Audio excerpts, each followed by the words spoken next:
Ассаламу алейкум, здравствуйте всем. Добрый день. Значит, у нас очень интересная задачка. Решить данную задачку, то есть вычислить без калькулятора. Как мы делаем? Просто используем формулу сокращенного умножения, а именно квадрат суммы. Как мы это делаем? Смотрите, ребята, очень легкая задачка.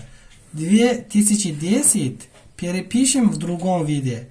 То есть в виде 12 плюс 1998.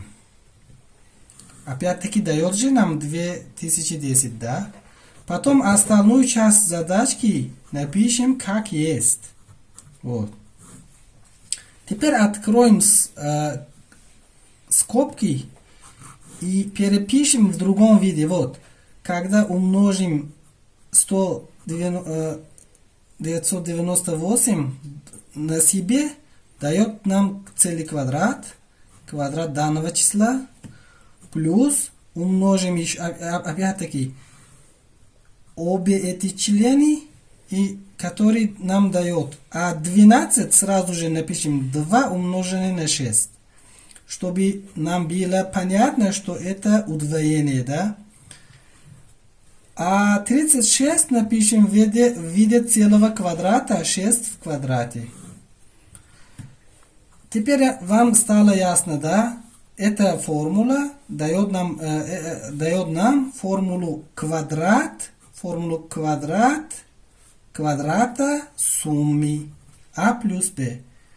То есть это равняется квадрат а плюс удвоенное умножение а и b плюс b в квадрате.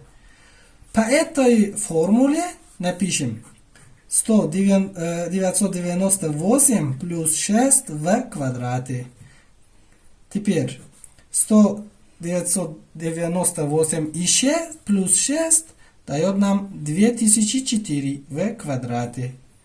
А вот согласно определению квадратного корня, значение данного выражения равняется 2004. Очень легкая задачка, будьте с нами. Не забудьте подписаться, если пока что не подписались на мой канал.